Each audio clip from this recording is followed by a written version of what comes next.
Est-ce que je suis sortie hier soir? Oh oui. Bonjour tout le monde, comment allez-vous bien? Bien. Moi ça va tranquillement. Alors aujourd'hui on est lundi 13 janvier 2025. Je vais pour ma dernière séance de pressothérapie. On va commencer quand même par le début. Pour ceux qui ne me connaissent pas, je suis Béatrice. J'ai été opérée il y a 1 an et demi à peu près, en avril 2023, d'une sleeve avec un départ de 97 kg. Aujourd'hui, je suis à 60 kg. Ça varie, 59-60. Donc, j'ai été opérée d'une sleeve en Martinique. Ça s'est bien passé. J'ai pas eu de complications. Je poursuis après une perte de poids rapide et excessive.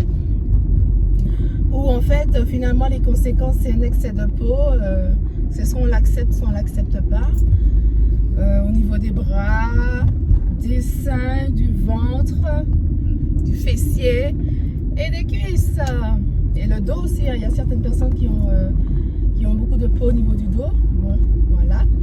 Donc pour ma part, comme je vous l'ai déjà dit, bientôt je vais me faire opérer. Je ferai une chloroplastie. La chloroplastie c'est le lifting des cuisses. Donc voilà. Donc c'est vrai qu'en parallèle, en attendant justement de faire cette intervention-là, j'ai vu avec un phlébologue. Donc j'ai d'énormes veines au niveau des cuisses qui ressortent justement dues à cette perte de poids. Et c'est pas très joli. Et puis aussi c'est surtout un risque de phlébite. Donc on va éviter toutes les complications comme ça. Mais alors j'étais censée avoir une phlébectomie, c'est-à-dire enlever les veines. Avoir une intervention au niveau de ces veines pour pouvoir les atténuer. Clairement, le chirurgien m'a dit que c'était pas la peine, puisque étant donné que je vais avoir le lifting des cuisses, il va enlever les veines. En tout cas, c'est ce qu'il m'a dit. J'espère que c'est bien ça que j'ai compris. Oui, voilà. Oui. En tout cas, il m'a dit que c'était pas la peine. Mais bon, on continue quand même la pressothérapie. La pressothérapie, elle consiste en fait à avoir pendant 30 minutes, d'avoir des bottes en fait qu'on vous met au niveau des deux jambes. Donc ça va du pied jusqu'à l'aine. Et puis en fait ça gonfle. Ça fait un massage lymphatique en fait, un drainage lymphatique. Et c'est vrai que ça fait du bien parce que ça améliore considérablement la circulation au niveau des jambes. Surtout pour les personnes qui sont sujets aux jambes lourdes. Vous consultez quand même le médecin. Moi je dis ce que j'ai lu sur internet. Voilà. Maintenant chaque cas nécessite son traitement. Voilà. Donc moi je fais ça, je m'en vais pour ma dernière séance, je pense avant l'intervention, ou alors peut-être que j'en aurai une aujourd'hui lundi, peut-être que j'en aurai une on pourrait me programmer pour jeudi ou vendredi. Sachant que l'intervention est prévue le 22 janvier. Je peux vous dire la date puisque au moment où je vais poster la vidéo, je serai déjà opérée. Voilà. Mais écoutez, à tout à l'heure. Bisous.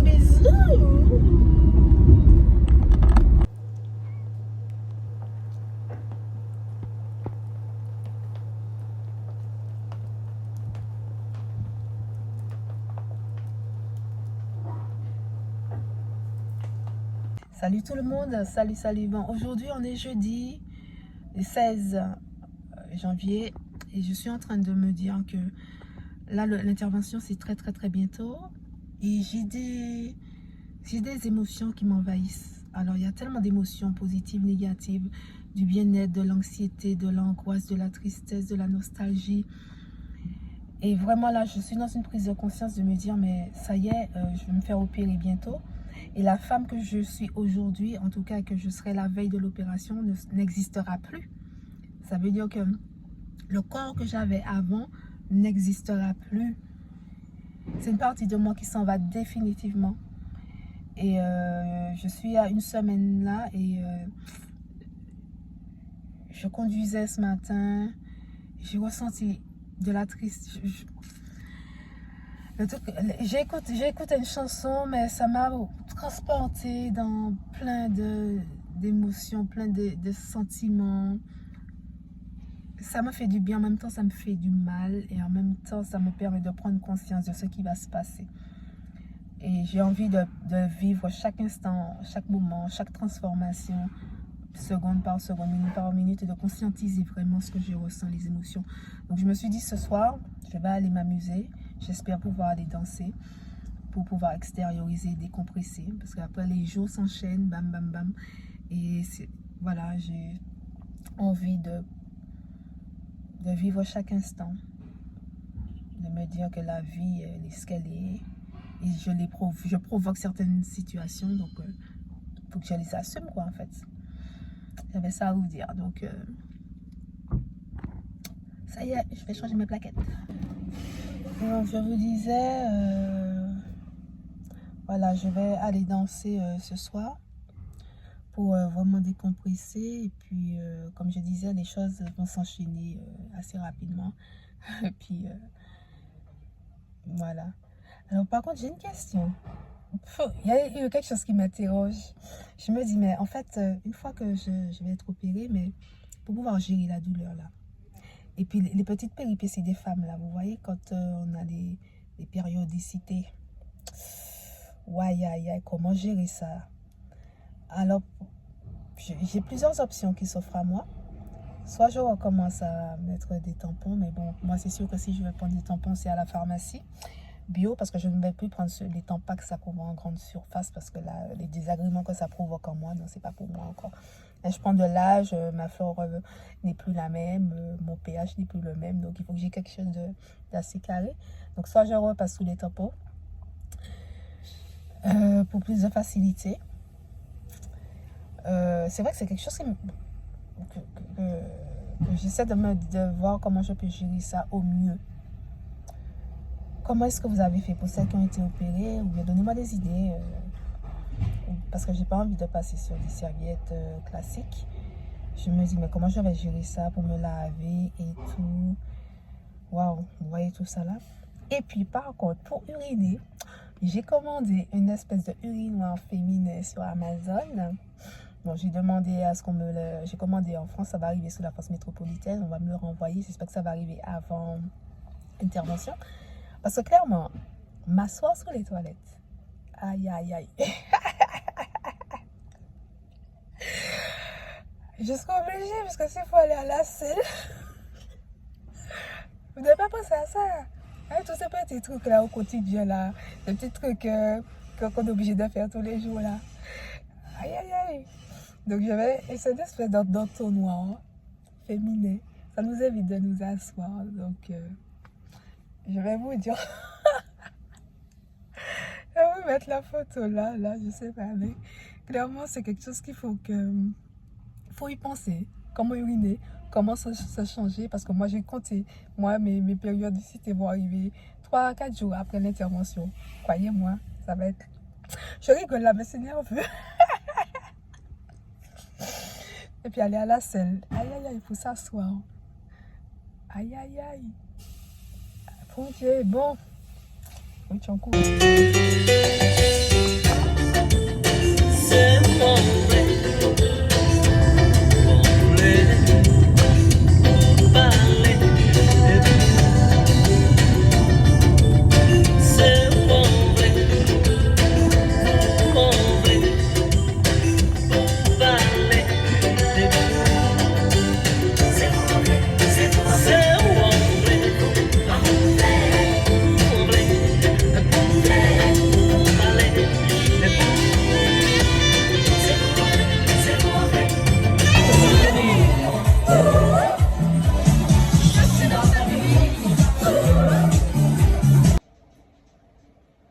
Est-ce que je suis sortie hier soir? Oh oui. Je suis allée décompresser. Bouger mon corps. Non, franchement, ça fait du bien. Si j'ai un conseil à vous donner, si vous allez vous faire opérer, allez faire quelque chose que vous aimez. Allez décompresser. Parce que, mine de rien, on génère du stress en nous pour rien, en fait. Pour rien. Non, pas pour rien. Parce que le stress, ça permet de réguler beaucoup de choses. La réalité, le futur, voilà. Il sort en fait juste de se rendre compte qu'il y a quelque chose qui va se passer, il y a un changement qui va être fait. Il faut juste être conscient de ça. Et bon, moi, je suis en pleine conscience dedans. Et justement, j'en discutais avec une amie qui va se faire opérer quasiment à la même période que moi. Et elle me dit que ça fait déjà 15 jours qu'elle est en mode somatique. Non, asomatique. C'est ça? Oui, asomatique. Elle arrive, enfin, ouais, je crois que c'est ça. Elle n'arrive pas trop à dormir. Arrête, ok. Je me demande, ça sert à quoi? Un chien te lèche le pied, pourquoi? Fais pas ça!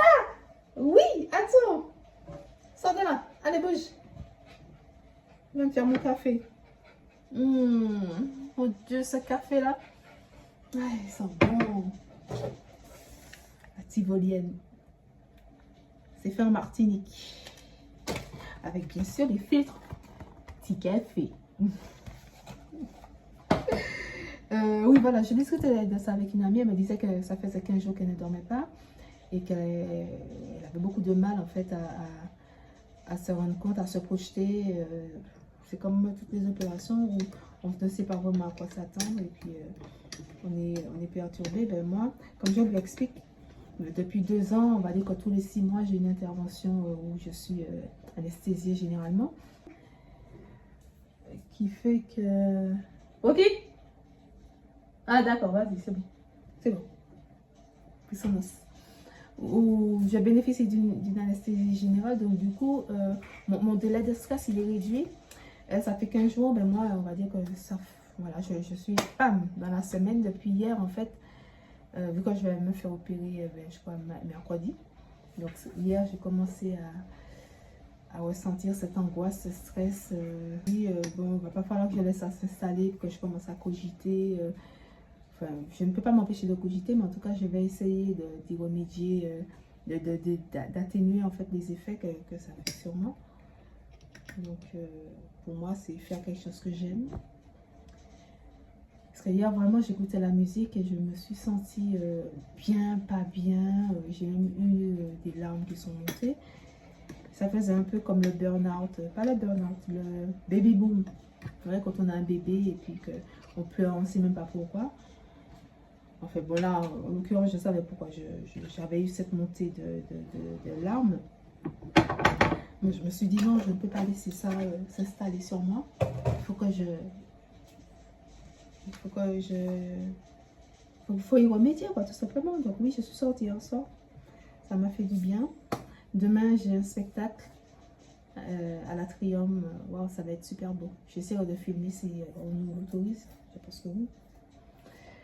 Et histoire de... Et puis après, je me suis dit, lundi soir, je passe du temps avec mes enfants. Bon, si on se fait un petit resto, manger.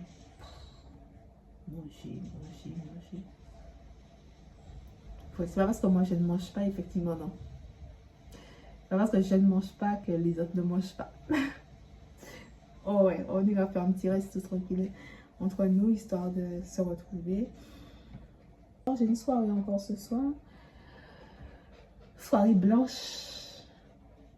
Est-ce que j'ai du blanc sur moi? Je sais pas. Coucou, coucou. Bon, alors là, aujourd'hui, c'est dimanche 20 janvier. J'ai fait ma petite liste pour savoir ce que je dois porter pour l'hospitalisation, pour être sûre de ne rien oublier. Je vous avouerai, je suis un peu perdue. J'hésite entre... je prends une petite valise de cabine pour 2 jours. Hein. Je pense que ça suffirait largement. Et j'essaie de prendre des choses en double.